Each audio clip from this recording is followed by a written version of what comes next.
Hi, this is Roger. Thanks for dropping by. It's only Wednesday.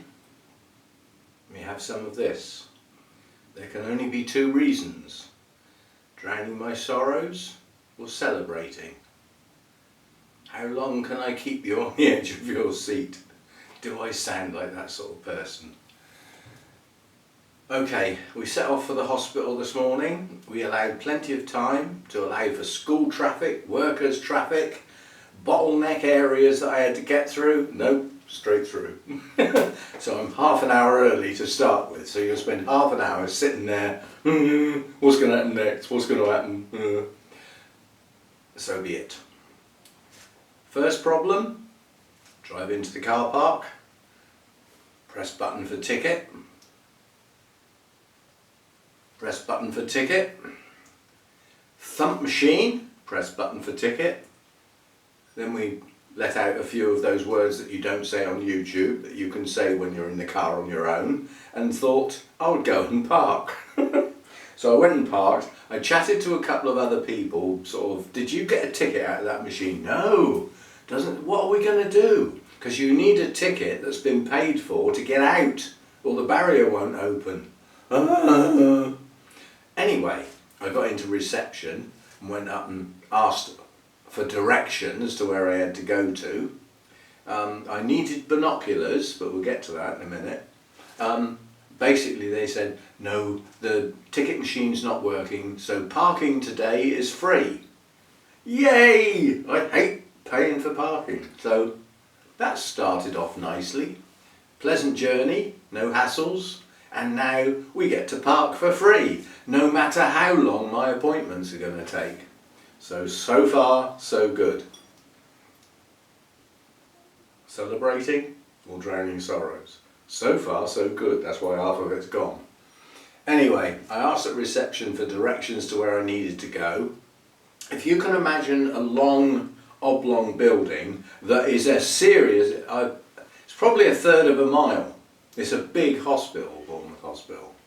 So I've come in here at the bottom left hand corner, and where I need to be is the next floor up in the top right hand corner. So my directions were, if you go up the stairs here, because the lift's not working, you'll see a long corridor. Walk to the end of that corridor. This is where the binoculars come in, because when you get there it's like, ooh, with a little dot at the end. That's the sign of what's at the end. And walking slowly, because I'm not supposed to be, doing anything strenuous. Hello, pussycat, you woken up? Well, as you're here, and everybody likes you to say hello, you can say hello before you go out. Say hello to your fans. Hey? He's just woken up, he's all bleary-eyed. He's been asleep. Come on then, let's get you out, if that's what you want. And as you all know, I chat to him and he takes no notice because he's virtually totally deaf. He can only hear very loud sudden noises, which is not me gently chatting to him, obviously. It makes me feel okay, makes me feel okay talking to him. Anyway, so where did we get to? We've done the long corridor, then we have to hang a left, and there's more! It's the end of the building has to be walked down. And anyway, I eventually got to where I was supposed to be 15 minutes early, which wasn't too bad. So you sort of, go into reception, tell them that you're there, and they ask you to take a seat, which is, what you do. And anyway, I went into the, where I have the scan, the echo, and it was nice to see an echo that's me, because I've sat in on so many of Hannah's with her heart issues over the years. It was nice to actually see one of me, because you get a pretty picture, like a triangle with strange noises and then flashy colours and stuff. If you've never seen one, it's quite good. It's quite good to watch. Anyway, this is now me now. So, I asked questions as we went along and tried to crack a few jokes and everything to lighten the atmosphere. For me. And that got done. And then I had to go round for my appointment with a consultant, you know, with everything that's happened so far, plus the results of the echo. And the guy said at the beginning, I am here to discuss AF, which is my atrial fibrillation. That's my issue, that's my heart issue. And everything else is off the cards, that's not what he's there for. But I managed to persuade him to deviate and talk about other things. Just by being chatty and being nice, really. He said, well, I'm not supposed to talk about this sort of thing, but, you know. So I managed to get more out of him than perhaps other people might have got. So we're getting there now. He said, right, I've had a look at your medical record, and basically, you haven't really got one, have you? Well, what do you mean? He said, well, your history has got nothing in it. You had your tonsils out when you were 4. I looked at him, I said, I don't remember that. And then he said, and you had a hernia operation. Yeah? He said, and that's sort of it. I said, well, is that not good? And he said, it's excellent. But sometimes when you get a person that's got no history, it's because they won't admit to anything and they've had serious problems that somehow or other they've managed to recover from. And the history's not there, which can make a diagnosis difficult and possibly wrong, because you haven't got all the information. So I said, well, you've got all there is. And that was deemed good. So far, we're having a good day. So far. And then he said, looking at your blood tests, your liver's fine, no sign of diabetes, your kidneys are okay given your age, bit of wear and tear, but they're okay. He said your thyroid is functioning properly. I stopped him dead in his tracks. I said, what the hell's that? I've never heard of that. And he said, well, it's a sort of thing in your throat that generates lots of hormones and triggers for other things in your body to function properly. And said, yours seems to be working fine. So I thought, oh, well, I've never heard of it, but oh, good. So we're getting down to the nitty-gritty now. And he basically asked me lots of questions about the actual problem I've got, which is AF. And we went through basically all of the sort of things that could have an effect on me. In other words, symptoms. So, do you get chest pains? No. Do you get out of breath? Occasionally. What brings it on? I said, well, really excess, trying to exert more than I'm capable of doing. Does it last long? No. Does it go away if you stop exerting yourself? Yes. Okay, right. The fibrillation part is basically a flutter. When your heart's supposed to go thump, ba-dum, ba-dum, ba-dum, yours every now and again, to a degree, it goes blah, blah, blah, and it's not pumping properly. But he said, that's the extreme.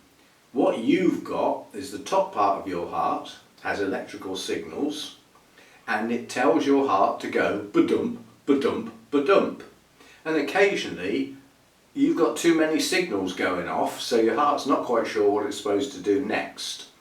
At that point, it's not pumping properly, but the function, the pump, is working fine, both top half and bottom half. So there is nothing wrong with your heart itself. Big tick.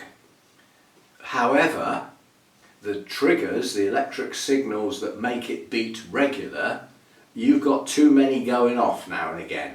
That's what the AF is. I said, so what do we do then? And having gone through all the possible symptoms and the fact that I've virtually got none, he said, what we do is absolutely nothing. I nearly did a dance, but that would have been exertion, so I avoided that. So basically I don't have to have treatment. He looked at the medication that I'm having and he said, to get this altered, it's a GP thing, it's not my business. Basically that's been prescribed, but from my field of expertise, what you are taking is fine. And by the looks of your echo, your blood tests and everything else, it's also working. So bottom line is keep taking the flipping tablets. I was hoping to come away thinking they'd go away. He said basically your blood thinners you will now take for life. Duh. See, for me that's a real downer. I've not been a pill popper. I've managed to get to this age with no pill popping, and now it sounds like I'm stuck with them. The tablet that regulates my heart, basically with this fibrillation thing, when it flutters it's going too fast, which sounds like it would be pumping like hell, but it's not, because it's not pumping properly. So as far as the blood flow is concerned, it's not flowing properly. That's where the stroke could occur. But with the blood thinners, that's limited that damage limitation down to, you know, a reasonable level. And he said, if your heart is going slower than it needs to be, again, the blood thinners correct that. And the tablet you take for your heart is basically a steadying function. So it stops it getting too rapid and stops it slowing down too much. It's like a chemical version of a pacemaker, he said, to put it bluntly. So it keeps everything steady. Your blood thinners mean that your heart's not having to work too hard. Your cholesterol tablets you need to discuss, because from the results of your blood test your cholesterol was okay, which to me means the tablets are doing their job. I said yes, but I didn't get that medication until late. So from the date of the assessment when I was given my medication, that one was late. And my blood tests were not long after. They probably didn't get time to do their job properly, so the chances are my cholesterol was okay in the first place. He said, yeah, but that's not my business. That's not for me to discuss. So the bottom line is, there is no treatment to have. I'm fine, and everything is fine as long as nothing changes. Now I know the list of symptoms and possible, you know, things that can start going wrong. It's up to me to look out for them. And the only symptom I've got is, it doesn't happen every day. It happens sometimes. When I go to bed and I get into bed and lie down, which will be the first time I've done it since I got up, I get the palpitations where my heart is racing. And if I lie on my back and take a couple of slow breaths, I can get rid of it in about 30 seconds. So he said, in that case it's not a problem. But if it takes 5 minutes to get rid of it, you have a worsening symptom, so we need to know. So he said, all you need to do is keep your eye on the possible symptoms and make sure nothing gets worse. If nothing gets worse, everything stays as it is, and you'll be fine. Your risk of a stroke is relatively low at your age. When you get to 80, your risk will go up by 1 factor because of your age. So providing everything else is still under control, there's nothing we can do. And that was not a negative comment. He said it's not that there's nothing we can do, is that he said there would be no point in doing anything because the only reason for applying any of the treatments available is because it's making your life miserable or degrading your abilities and your lifestyle. And he said it sounds like you're not, because you haven't got lots of symptoms. So he said you're not going to get anything done, basically. So I've come out the other end of that pondering, and I called in my sisters on the way home, and we compared notes and pills, and I think she's worse off than me. But what we did discover is that I'm 74 this year, which means next year I'm 75, and my sister is 70, and my youngest sister is 60. I think there might be a party on of some sort, but all of us are of an age where the sort of parties that we might have had in the past, we don't want. What we don't want is a bloody disco with flashing lights, dark corners, blaring music, most of which we've never heard of before, because they won't play what you flipping want, and kids running all over the place. We've already decided we're not having that. We don't know what we're going to have. And the bottom line was, the suggestion was, why don't we go somewhere and have a cream tea? You know, on a nice lawn with some sunshades. Am I getting old or what? Do you know, that sounded really nice, because it meant that you could have a chat with people without noise and blaring. It's a daytime thing. And, you know, well, anyway, not decided. That's next year anyway, not this year. But yeah, I just thought it was amusing that the two of the three of us that are involved decided we're not having the traditional disco type party. I bet we end up having one, because we can't do anything else or think of anything else. Anyway, health. We're okay. So we can stand down. Unfortunately for you lot, that means you've got to put up with me even longer, because I'm still going to be around. So there you go. That's a complete update of where we are. There doesn't need to be any more. So I won't be discussing my health anymore, but I will keep you posted on my weight, because every time I go for an assessment they weigh me and check my height. The nurse thought it was highly amusing when I said, well, I've only walked from that end of the corridor to this end of the corridor. I can't imagine my height's changed. Anyway, my weight, having got onto an official set of scales rather than my dodgy ones up in the bathroom, I have actually lost overall since I started 8 pounds, so just over half a stone. You can, if you want kilograms, you can flip and do it yourself, because I'm not doing it. So that is cheers, because all is as well as can be expected.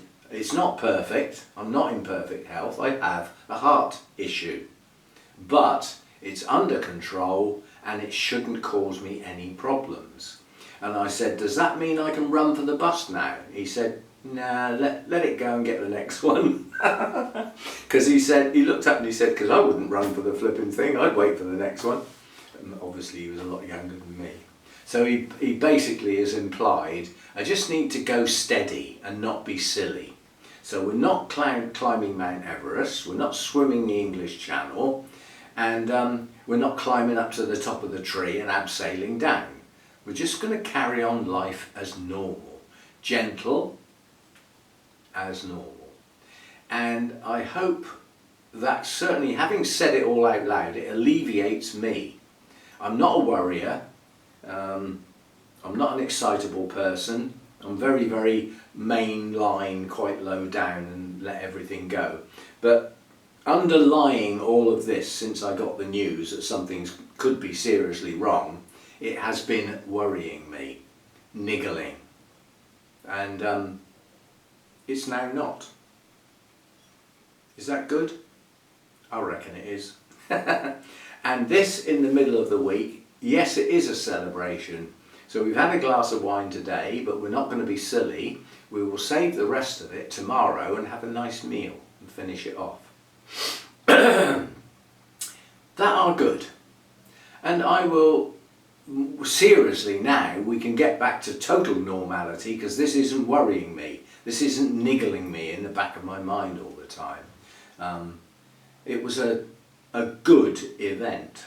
The whole thing was a good event. I went in nervous, worried about the results and everything like that, and I came out the other end, and as I said, if I could have done a little dance, I would have done, but there were too many people watching, so I didn't. And then I drove out of the car park, way, and went past the machine where you have to pay, and I went, well, actually, yes, I did. I got off with parking, which the amount of time I was there, okay, it would have only been £3 something, but it's money it shouldn't need to spend.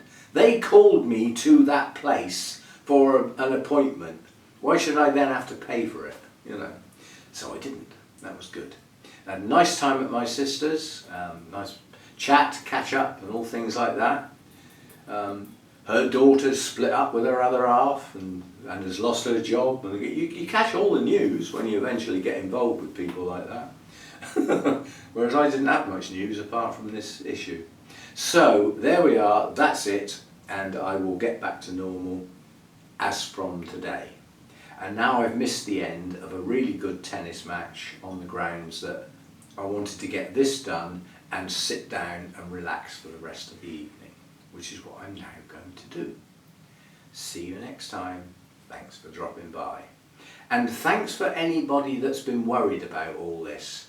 I'd like to think that you're worried on my behalf and not worried that you're going to lose your channel. I'm rude.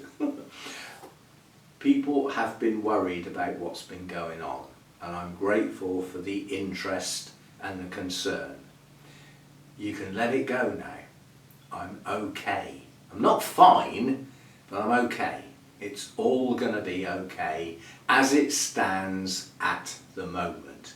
If things change, so be it. But if everything stays as it is, it'll be fine. See you next time. Bye for now. And cheers.